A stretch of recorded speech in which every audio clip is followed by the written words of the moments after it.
After my wife pulled out my oxygen tube, we were both reborn. In my previous life, I fell in love with a poor scholarship student named Willow. In order to marry her, I paid to forcibly extend her seriously ill mother's life.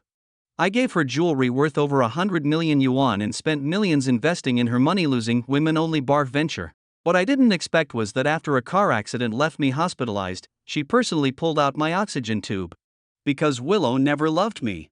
She hated that I used money to trap her to stop her from being with the man she truly loved. When I opened my eyes again, Willow slapped away the diamond ring I handed to her. Chapter 1. George, I already told you, I don't like you. Don't even think about insulting my dignity with money. Willow looked at me with undisguised disgust on her face. She continued, and besides, I already told you a few days ago that we're done.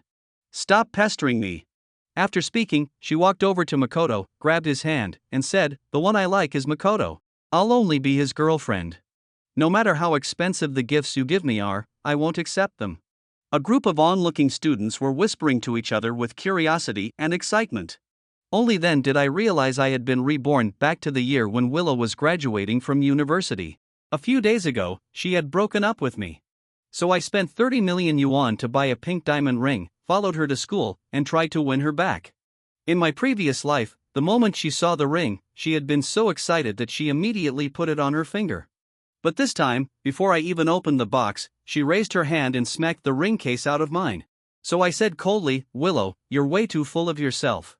Who said this ring was for you?" I gave a cold laugh and looked up at the crowd around us. Sure enough, Anna was there, her eyes red and misty as she stared at me. I bent down, picked up the ring box, walked through the crowd to her side, and opened it in front of everyone. I said, "Anna, your birthday is coming up. This diamond ring is my gift to you." The pink diamond sparkled under the sunlight, its glow both gentle and dazzling. The surrounding students gasped in surprise. Some even jumped up in excitement on the spot. Someone close enough to see the tag cried out, "Oh my god, it's a 30 million yuan pink diamond ring. That's insanely expensive." Someone else came closer and joked, "If someone gave me a ring like that, I'd agree to marry him on the spot." Another person said, "Willow is really ungrateful. With her background, what right does she have to act so stuck up?" Someone echoed, "Exactly, she just let a golden opportunity fly away." Another student chimed in, "Anna and young Master Wang have been childhood sweethearts. They're a perfect match, same status, same family background." Anna looked at me with shock and joy as if she couldn't believe what was happening. She asked softly, "George, is this really for me?" I replied, "Yes. It's for you. Will you be my girlfriend?" Tears slipped down Anna's cheeks. She hugged me tightly and said, "I will." Chapter 2. Anna, the only daughter of the Su Corporation, was also my childhood friend. She had secretly loved me since we were little. When she started college, I went to visit her on campus. That's when I unexpectedly met Willow, a financially struggling freshman working part-time at a cafe. She and Anna were in the same year, but due to her family's poverty, Willow had already started working before the semester even began. When she accidentally spilled coffee on me, she got so scared she started crying. Looking at Willow's faded jeans and worn-out canvas shoes, I felt something stir inside me. She was different from the privileged young lady I had grown up with. She was like a resilient blade of grass struggling to survive in this harsh city. And I fell for this girl who stood out from the rest. When I learned she couldn't afford her tuition, I handed her my bank card and promised to pay for all her expenses during college. On one condition, she had to become my girlfriend. Willow stared at the card, biting her lower lip for a long time in hesitation. In the end, she accepted it, grudgingly, humiliated. But when she graduated and heard the news that our classmate Makoto was getting married, she got completely drunk. Crying, she told me she hated me. She believed that if it weren't for me, she and Makoto would have ended up together. She said I had ruined her chance at true love. Devastated, I chose to let her go. But then Willow's mother's illness took a turn for the worse. She needed a kidney transplant urgently. Desperate to save her mom, Willow climbed into my bed of her own accord and promised she would marry me. That night, she was passionate and uninhibited. And I fell for her all over again.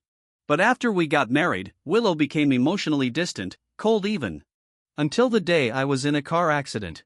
Before my family arrived at the hospital, she pulled the oxygen tube from my nose with her own hands. After I came back to life, the first thing she did was try to be with Makoto again. Fine. If that's what she wants, this time, I'll let her have her wish. When she saw Anna and me hugging, Willow couldn't hide her jealousy. She snapped, George, we've only broken up for a few days and now you're already with someone else. So that's how much I meant to you? I almost laughed from how ridiculous she sounded.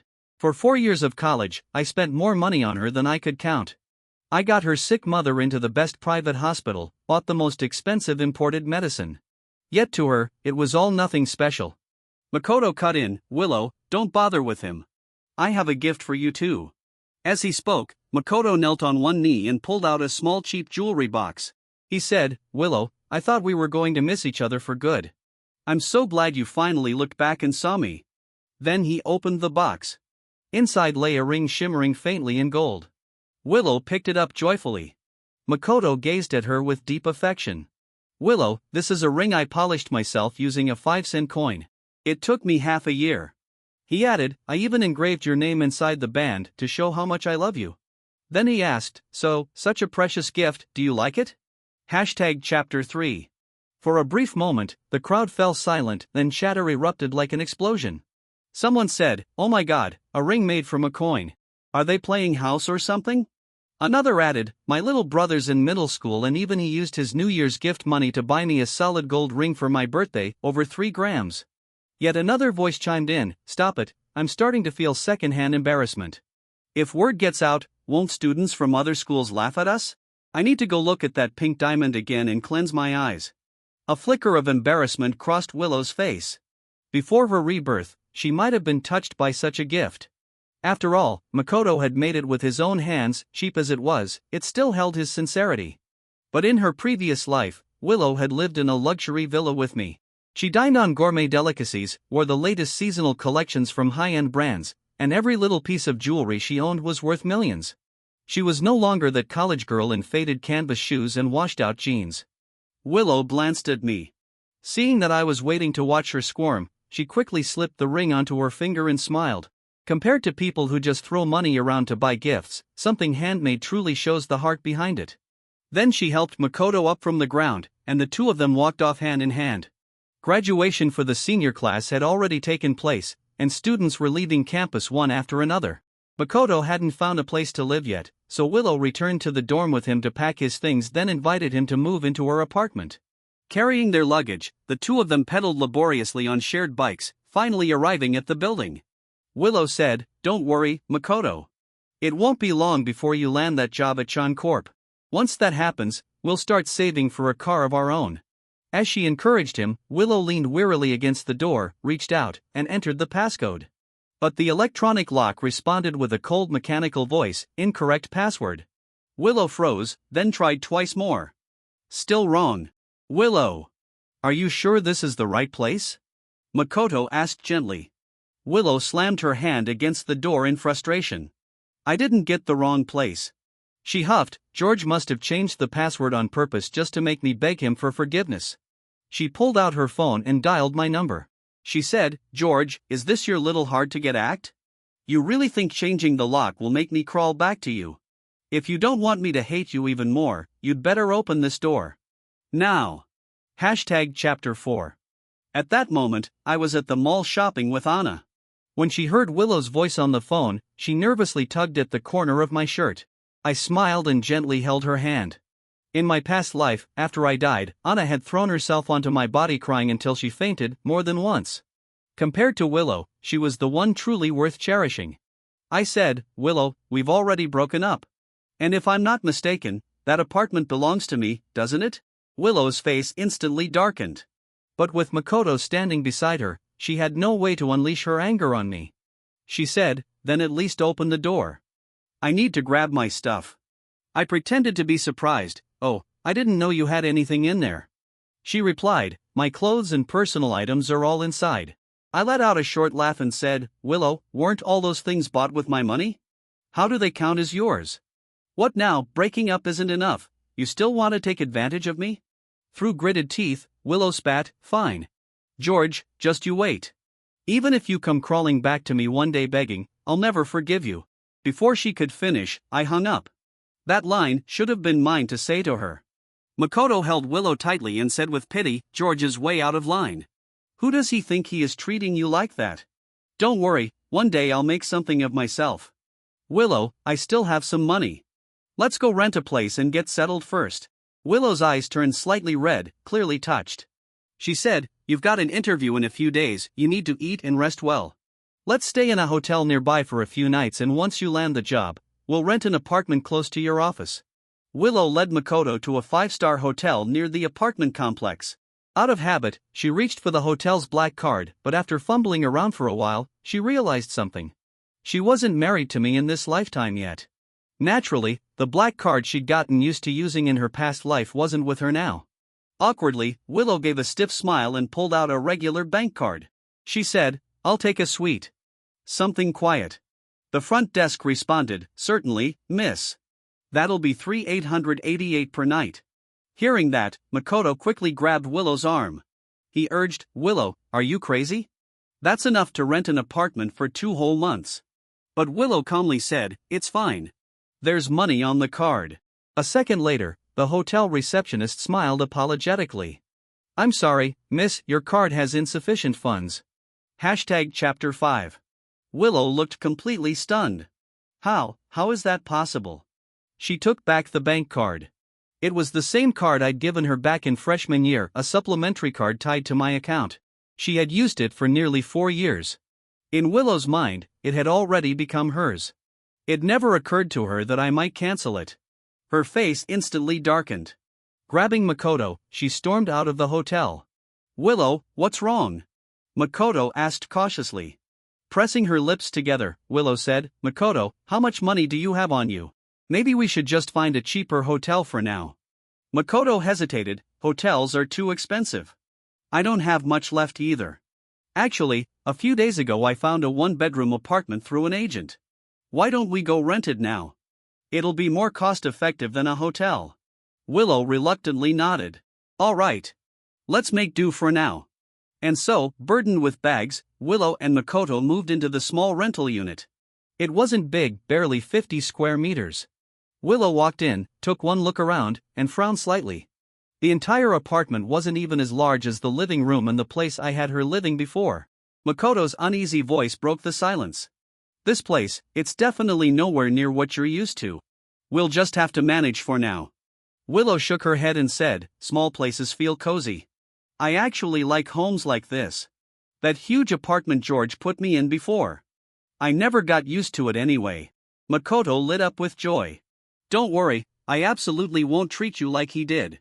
In the future, I will definitely give you a small house to live in." "Really?" Willow's eyes sparkled with delight and she threw herself into his arms. A man who actually respected her opinions and choices. If that wasn't love, what was? Feeling the warmth of her body pressed against him, Makoto's ears turned red. In the tiny rental space, the two of them gazed at each other with affection and then, irresistibly, leaned in for a kiss. Just then, Willow's phone rang from inside her bag. "Hello, Ms. Liu, your mother's hospital fees are overdue. You'll need to come in and settle the bill today. And by the way, she's only got 3 days' worth of the imported medication left. Please bring more when you come." Chapter 6. Willow stood frozen on the spot. In her previous life, her mother had already received the kidney transplant, recovered, and been discharged from the hospital. So when she returned to her 22-year-old self, she had completely forgotten at this moment, her mother was still in the hospital suffering through painful treatment. In her last life, money had never been a problem for Willow. She drove the luxury car I gave her, lived in the upscale apartment I paid for, and used my credit card to cover all her mother's medical bills. Even her good-for-nothing younger brother was sent by me to the best private high school in the entire city. Yet all that time, she acted like I had forced her into it, like she was the victim of some unbearable injustice. Now, Willow had finally broken free from me, just as she wanted. And she had nothing. I wanted to see how she would handle those astronomical hospital bills now. To celebrate my new beginning, I went drinking with some friends and ended up completely wasted. On the way home, I crashed straight into a utility pole. Anna, who was with me, couldn't wake me up.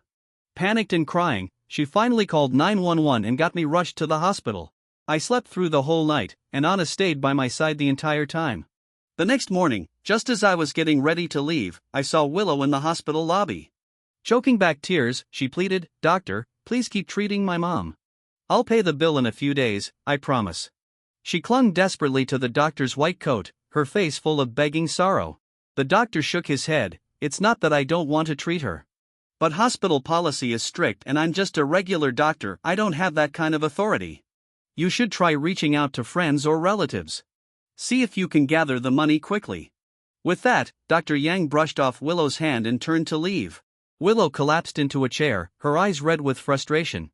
As Anna and I walked past her, Willow suddenly looked up, glaring at me with bitterness. George, she spat, I know this is all just a ploy to force me to marry you. But too bad it won't work. You followed me here, didn't you? Just waiting for me to come begging. The more you act like this, the more I hate you. Just stay away from me. She went on, neither I nor my mother need your filthy money. I refuse to live that humiliating life ever again. I was speechless. And even if you marry that woman beside you, don't think for a second I'll get jealous and come crawling back. Get that out of your head. Anna was just about to speak up in my defense, but I gently stopped her. I said, thank you for your blessing. The Wang and Su families have long planned this marriage alliance. So I hope you won't interrupt our happiness again. With that, I took Anna's hand and led her away. George, Anna bit her lower lip and hesitantly asked, will you really marry me? I raised my hand and gently pinched her cheek, smiling. Of course. And if it'll put your mind at ease, I'll have my parents visit your family in the next few days to discuss our engagement. How does that sound? Anna blushed and nodded. Okay, she said softly. In the last life, after we graduated from university, Anna confessed her feelings to me but was rejected. Heartbroken, she left the country alone. This time, I would give her the perfect wedding she deserved. Chapter 7. With nowhere else to turn, Willow was forced to sell the earrings I once gave her at a low price to a second-hand dealer. Only then was she able to pay for another short stretch of her mother's medical treatment. She used what was left to buy some basic household items for the small apartment she shared with Makoto and picked up a few changes of clothes for herself. Willow had grown used to a life of luxury and quality. She couldn't bring herself to buy cheap things, so by the end of the day, the 300,000 yuan she got from selling the earrings was already down to 100,000. In the end, she took the remaining money and went to find Sophia, the girlfriend of one of my close friends. In the previous life, after I married Willow, I worried she'd get bored staying at home. So I gave her a sum of money to invest. She ended up partnering with Sophia to open a women-only bar, a bar exclusively for female guests. Many people who wanted favors from my family or hoped to do business with us would send their wives and daughters there to show support. Thanks to that, the bar made a fortune not long after opening. Those women trying to curry favor with the Wang family constantly surrounded Willow, flattering her as if she were some brilliant businesswoman. And after hearing the compliments enough times, she started to believe them, that even without me, she could succeed all on her own. But this time, when she brought 100,000 yuan to Sophia hoping to reopen the same kind of bar, she was scolded and thrown out.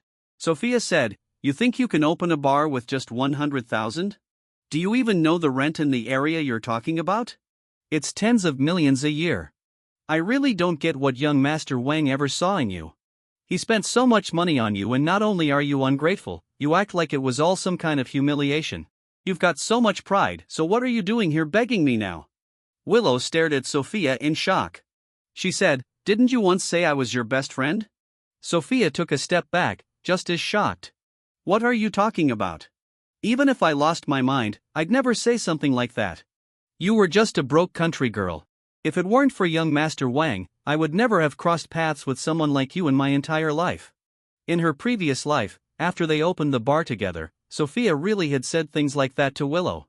But in this life, Willow never married me, and she and Sophia were never that close. Still, Willow didn't give up. One by one, she went looking for all those wealthy women who used to crowd around her in her past life trying to befriend her. But this time, not a single one paid her any attention. And only then did Willow finally understand. She didn't succeed because she was capable. She succeeded only because she was my wife. Chapter 8. With no other options left, Willow placed all her hopes on Makoto. In her previous life, Makoto had landed a job at Chan Corporation right after graduation. Even during his internship, he earned nearly 20,000 yuan per month.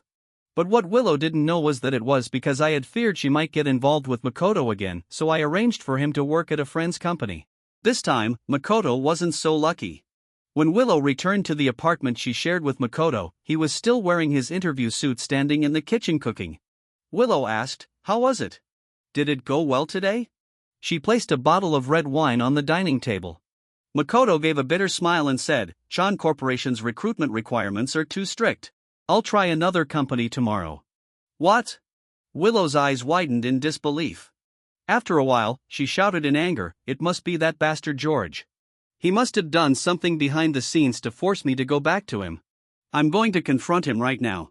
Makoto quickly pulled her back. He said, "Willow, don't go.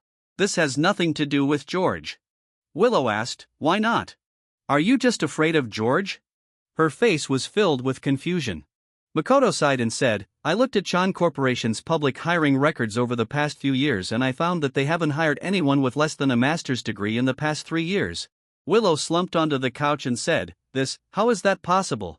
She couldn't understand. If Chan Corporation didn't hire bachelor's degree holders, then how did Makoto get hired in her previous life? Makoto said, "Let's eat first." He brought the food he had cooked to the table.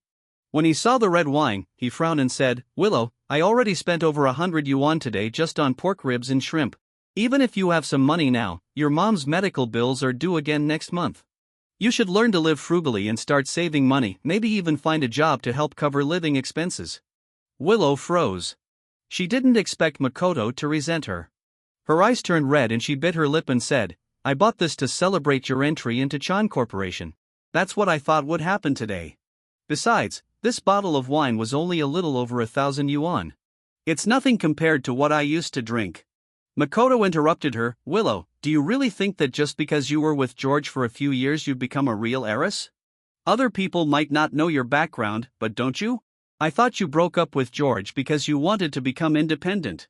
Turns out you've just gotten used to being a kept woman and now think you're some big deal." The next second, smack.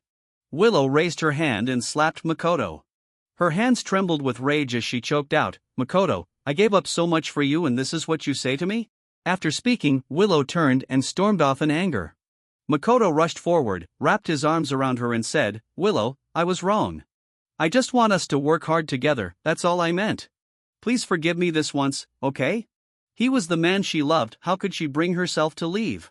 Tears streaming down her face, Willow nodded. Chapter 9. 1 month later, at my engagement banquet with Anna, I unexpectedly saw Willow.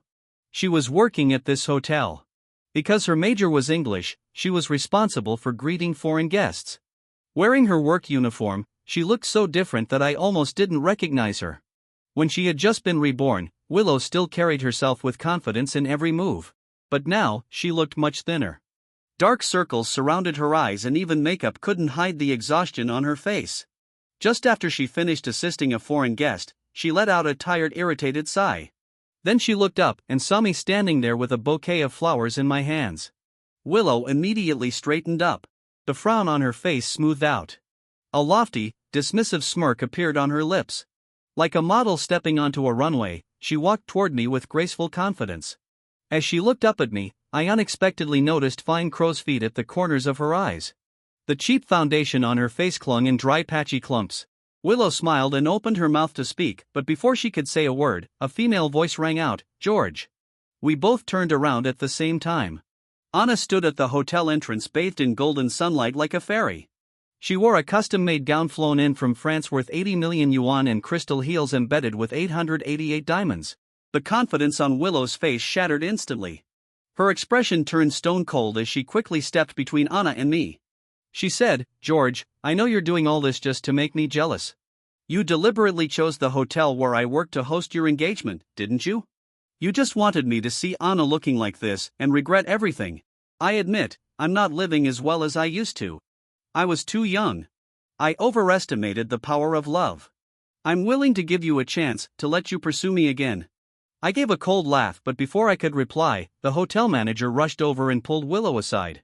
The manager shouted, "What do you think you're doing? This is young Master Wang's engagement banquet. Do you still want to keep your job?" Willow struggled for a long time but couldn't break free from the manager's grasp. She watched helplessly as Anna walked up to me and took my hand. Through gritted teeth, Willow finally shouted, "George, you win. Even if I could live this life all over again, I still wouldn't be able to escape you. I agree to be your girlfriend, we can even get engaged today. Just tell Anna to take off that gown and give it to me. Hashtag chapter 10. Ha ha ha. The group of friends following behind Anna burst into loud laughter. Someone said, "So this is the poor student you sponsored, young Master Wang. Looks like even after all that support, she's still clinging to you. Normally she looks like a decent girl, but who knew she was this unhinged?" Another chimed in, "She actually wants Anna to take off her engagement dress and give it to her. How shameless can she get?" Yet another added, "Must have lost her mind fantasizing about marrying into a wealthy family." Someone else scoffed, "Exactly. I bet she doesn't even know the Wang and Su family alliance just secured a multi-billion yuan project. What does she have to compete with Anna?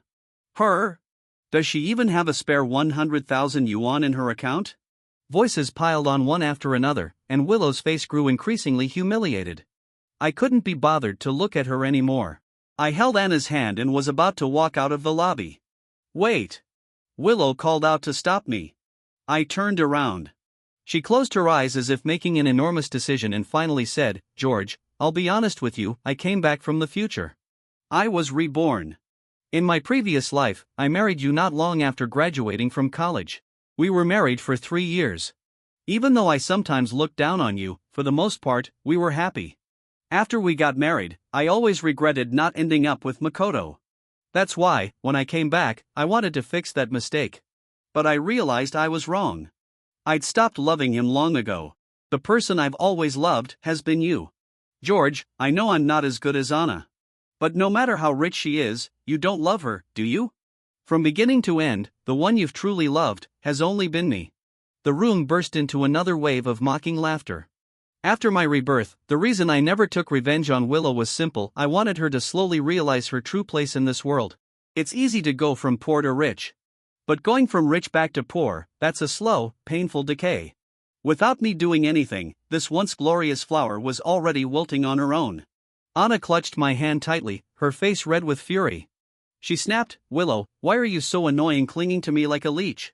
But I just smiled calmly and said, "Anna, getting angry at someone like her isn't worth it. She really thinks she's Cinderella dreaming that I'd marry her. A woman like her, if anything happened to me, she'd probably be the first to rip out my oxygen tube and use my money to support another man. Isn't that right, Willow?" Willow's eyes widened in terror. She stared at the subtle knowing smile on my face and said with a trembling voice, "So, you remember too?" Hashtag chapter 11. I held Anna's hand and walked toward the elevator, ready to head to the top floor banquet hall for our engagement ceremony. Just as I turned around, I heard an angry shout behind me. "Willow! If I hadn't biked all the way here to bring you food just because you've had no appetite lately, I wouldn't have caught such a damn good show." It was Makoto, wearing a helmet, shouting with fury. Willow glanced at him, then raised her voice too. She snapped, "This is a 5-star hotel. Even my staff meals here are better than the food you bring me. I don't need you kissing up to me. If you've got time to spare, why don't you do something useful, like figure out how to get my brother back in school?" Only then did I realize the high school entrance exam results must be out by now, and Willow's younger brother hadn't passed. In my previous life, I had personally brought her brother from their rural county into the city and enrolled him in the best private high school. Later, after he graduated, I even gave him a house and arranged a job for him. But now, without my support, Willow's brother probably had no school to go to at all.